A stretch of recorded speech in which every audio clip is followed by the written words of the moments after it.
Bonjour à tous, j'espère que vous allez bien. On se retrouve pour le brief du samedi 17 mai 2025. On se fera un petit peu en Bitcoin, Ethereum. Vous avez choisi dans les commentaires l'analyse de Hbar pour la seconde vidéo. Je remets du coup en jeu BNB contre RSR. Ça à vous de décider, le coin qui reviendra le plus gagnera l'analyse. Et également, n'hésitez pas à me proposer d'autres altcoins que je pourrais analyser. Je vous rappelle également qu'on a un service d'algorithme qu'on vous a mis en place 100% gratuitement. Vous conservez 100% des gains.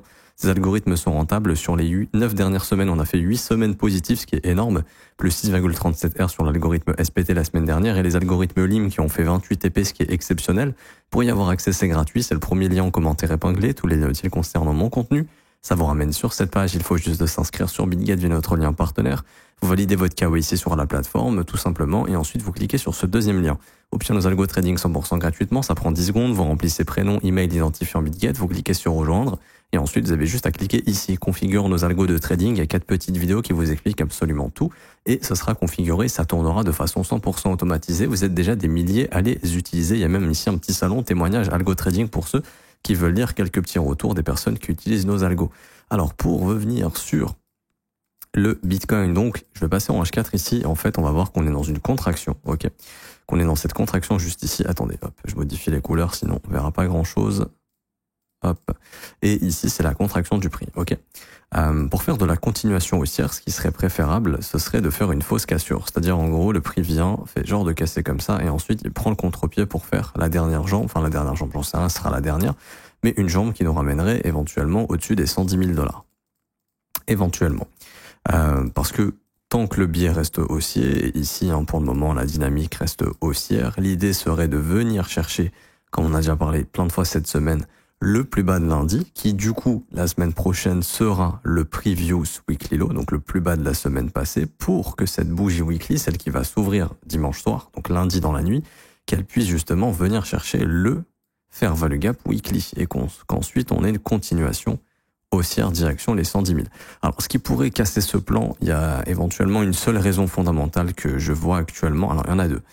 Il y a éventuellement le marché qui peut prendre peur de l'inflation qui est en train de remonter. Alors, Choflation, oui, ils ont fait des mises à jour, etc. Mais leur outil est très précis, c'est un très bon indicateur d'inflation. Ils ont raison. Alors, des fois, ils peuvent se tromper légèrement sur les chiffres et des fois, ils font des mises à jour, bien évidemment. Mais dans l'évolution de l'inflation, ils ne se trompent pas. C'est-à-dire que là, vraiment, l'inflation est en train de faire un rebond aux États-Unis. Et donc ça à prendre en compte, et on voit même un bottom sur l'inflation. Donc ça, c'est ce qui pourrait inquiéter les marchés. Mais ce qui pourrait surtout inquiéter les marchés, en soi, c'est pas vraiment ça. C'est surtout que, et ça a déjà inquiété un petit peu les marchés fin de session vendredi, c'est les États-Unis qui sont dégradés, qui passent de AA1, enfin qui étaient en triple A et qui passent en AA1, AA1, ok. Donc comme vous le savez, il y a le triple A, etc. On entendait parler beaucoup pendant les années glorieuses, on va dire, de l'Europe. Mais là, il y a des pays en Europe qui ont quitté le triple A et les États-Unis qui aussi cette notation du triple A. Et ça a beaucoup inquiété les marchés de se dire, bah ouais, les États-Unis, qui est quand même la première puissance mondiale, n'a plus ce grade de triple A, mais ils passent en AA. En gros, ils ont été, comment dirais-je, relégués. Vous avez le triple A qui est ce qui est le mieux, et ensuite vous avez d'autres grades. Et donc ça, c'est ce qui fait que ça pourrait inquiéter les marchés. Après, en soi, on s'en fout un peu, c'est juste une note. Mais voilà, c'est la seule raison qui pourrait justifier, ah bah non, en fait, on est en train de former un top ici et on va retracer plus profondément que ce qu'on pense, par exemple 91 000, 88 000. Mais en dehors de ça, pour le moment, on s'en fout. Ce que dit le prix, c'est qu'il n'y a pas de force vendeuse ici, clairement. C'est simplement pour le moment de la consolidation que le marché est en train de travailler le dernier order block ici, qui s'était formé, et on voit qu'on le bosse bien, que le CME lui bosse bien également son fair value gap daily ici qui est en train de nous bloquer, et qu'on est sur une zone de consolidation / résistance, et qu'à un moment donné ça pourrait casser, et que l'idée de venir, et également il y avait cet order block ici d'ailleurs qui n'a jamais été cassé, si on le prend en compte il est même assez important, je vais juste prendre la dernière bougie haussière, mais également ce dernier order block qui n'a jamais été cassé, on est juste venu faire une prise de stop. Donc en soi, c'est une résistance qui est forte. Donc c'est normal d'avoir une consolidation. Qui dit résistance, dit prise de bénéfices, gestion de risque, etc., etc. Maintenant, l'idée d'une continuation haussière, ça serait de venir chercher le plus bas de lundi et simplement de faire ça, de préparer le prochain mouvement haussier qui là aurait pour objectif l'ATH, les 110 000 $. Ça c'est ce qui pour le moment peut indiquer le prix. Essayer de faire une continuation haussière direction les 110 000 $, aller déborder les stops au-dessus de l'ATH. Maintenant, est-ce qu'on est en train de faire un sommet descendant ici et que le Bitcoin est en train de nous faire quelque chose comme ça? Oui, c'est possible. Mais ça se confirmera avec des signaux de force, c'est-à-dire par exemple un marché, imaginons, qui vient dans ce fair value gap, mais qui forme des fair value gap baissiers et qui ensuite respecte les fair value gap baissiers. Là, oui, là, il y aura complètement un changement de flux et là, il faudra spéculer sur un Bitcoin plus bas, avec par exemple, en cas d'irrespect du fair value gap weekly, aller chercher le prochain, donc entre 92 000 et 86 000. Donc ce serait des retracements plus importants. Ça, pour l'instant, on ne l'a pas. Du coup, quand on regarde le prix en H4 ici, pour moi, dans tous les cas, il va falloir chasser les stops. C'est-à-dire que le marché, pour initier le prochain mouvement, il va probablement prendre les stops. C'est-à-dire que si c'est un mouvement baissier, on va probablement voir ça avant de baisser. Si c'est un mouvement haussier, on va probablement voir ça avant de remonter. Et donc l'idée serait aussi éventuellement d'aller péter les stops sous les 100 000, histoire de. Donc en fait, ça reviendrait juste bosser le fair value gap daily ici et le fair value gap weekly qui va se former dès dimanche soir, enfin lundi dans la nuit. Donc de venir faire un petit truc comme ça pour préparer le prochain mouvement haussier. Du coup, on pourrait avoir un petit stress move. Quand je dis stress move, c'est l'ensemble du marché qui va subir un stress move. Pourquoi? Parce que ici, je vous mets l'open interest des altcoins et je vous mets le price action du Bitcoin. Vous voyez que Bitcoin, il range depuis quelques temps. Et quand il y a le Bitcoin qui range et qu'il y a les altcoins qui voient leur open interest augmenter, surtout ici, la Bitcoin ne faisait plus rien. Mais vous voyez la divergence, l'open interest des alt a vraiment augmenté. Pourtant, on a un Bitcoin qui consolidait. Ça, c'est souvent annonciateur de petits stress move sur Bitcoin, surtout pour liquider sur les altcoins. En gros, c'est pour ça qu'on pourrait faire ce genre de move, prendre les stops.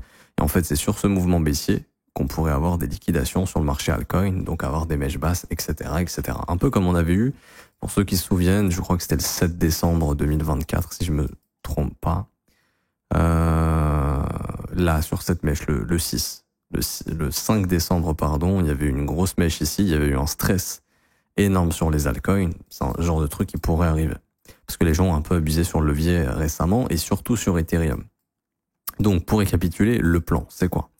C'est de se dire que l'ATH est toujours un objectif pour le prix. On peut ne pas y aller, voilà, parce qu'on est toujours sur cet order block. Maintenant, à un moment donné, il y a quand même des tonnes de stops qui sont en train de s'accumuler au-dessus de ce sommet, Ça devient des zones que le marché pourrait envie d'aller chercher tant que son biais reste haussier. Tant qu'on ne voit pas de fair value gap baissier, qu'on baisse juste doucement comme ça dans ces fair value gap, il y a plus de chances de prendre le contre-pied et de faire de la continuation haussière. C'est pour ça que personnellement, depuis plusieurs jours, cette semaine, je vous dis, je pense que la semaine prochaine, on viendra récupérer le plus bas de lundi et qu'ensuite, il y aura probablement le prochain mouvement haussier. Tant que je ne vois pas le biais s'inverser, pour l'instant, pour moi, ce biais n'est pas inversé ici. Juste avant de passer à l'analyse d'Ethereum, comme vous le savez, j'ai ouvert un accompagnement 100% gratuitement sur le marché Forex et indices pour ceux qui veulent se trader sérieusement au Forex et aux indices. Je vous en parle très rapidement, j'essaie de le plus concis rapide. Déjà pour nous rejoindre, c'est gratuit, c'est le premier lien en commentaire épinglé. Comme d'hab, ça vous ramène sur cette page. Vous cliquez sur ce 4e lien, rejoindre mon accompagnement trading Forex indices gratuit. Là, je vous fais un petit résumé, donc vous aurez accès au mentorship de 22 cours vidéo. Ici, donc là il y a les 22 cours, ça va vraiment vous former de A à Z. Vous allez avoir accès à l'accompagnement sur le Discord. Dans ces salons ici, salon VIP Forex Indice, on a déjà mis quelques petits trucs ici qui vont vous aider justement à vous former avec des petits replays vidéo, etc. Le but c'est que vous vous formiez à nos côtés.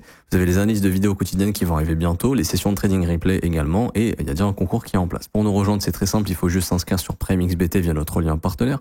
PrimeXBT qui vous permet de trader les indices, le Forex, les commodities en collatéral crypto. Donc là par exemple, je suis en USDT, je peux trader l'euro USD, le gold, le Nasdaq, le S&P 500 sans problème avec des frais qui sont vraiment minimes. Donc vous vous inscrivez sur la plateforme via notre lien partenaire, vous faites un dépôt de minimum $200 en crypto ou en carte bancaire, c'est votre capital de trading, vous le conservez, il y a zéro frais cachés, c'est votre capital. C'est juste en fait pour que vous puissiez accéder au groupe et trader à nos côtés, parce que si vous n'avez pas de capital, ça sert à rien.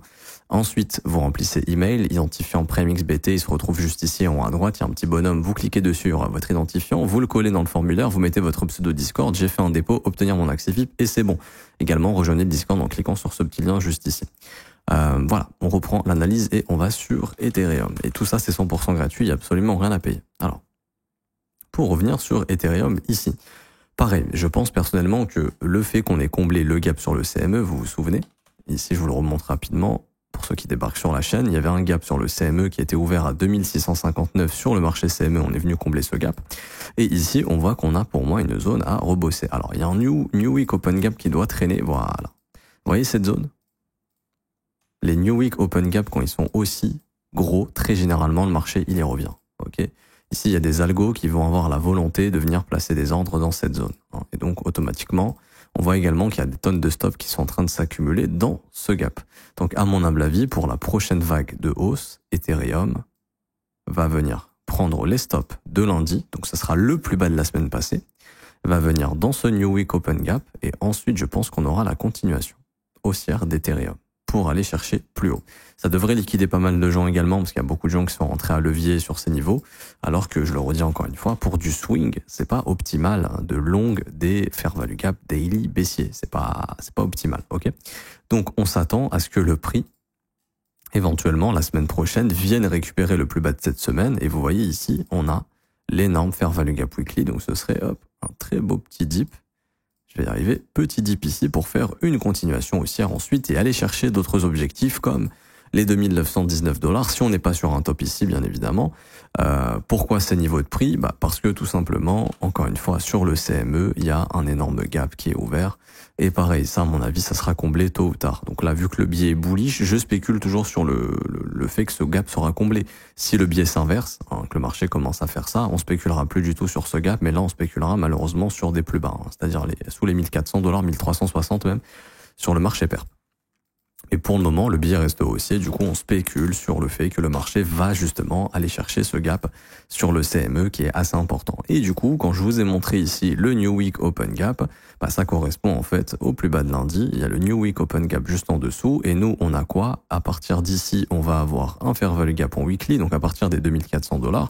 Et on va avoir tout simplement également le fair value gap daily. Donc on va avoir une énorme zone ici de continuation, c'est-à-dire entre les 2400 et les 2230 $.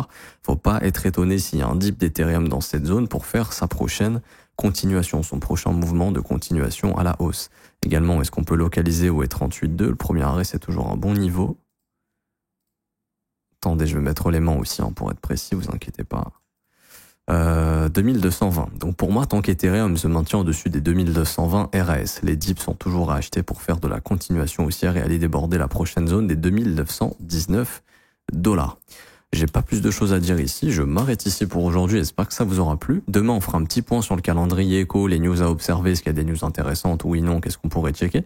Je m'arrête ici, bonne journée à tous, n'hésitez pas à bombarder les pouces bleus, vous abonner, n'hésitez pas à dire mettre un petit commentaire, merci à ceux qui jouent le jeu.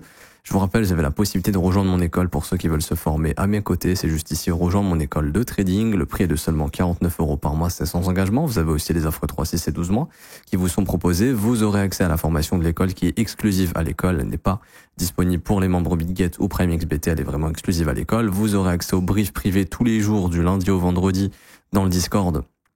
Tous les lundis jusqu'au vendredi dans le Discord à partir de 9h heure de Paris. J'analyse les marchés, je réponds à vos questions, on trouve des opportunités ensemble et je vous parle de mon exposition personnelle sur le marché. Et vous avez ici quelques petits témoignages de membres, il y en a beaucoup plus sur le Discord, mais on vous a mis un petit échantillon sur le site pour vous faire une petite idée pour ceux qui veulent nous rejoindre. En tout cas, je m'arrête ici, on se retrouve tout à l'heure pour l'analyse de Hashbar. À tout à l'heure, ciao ciao.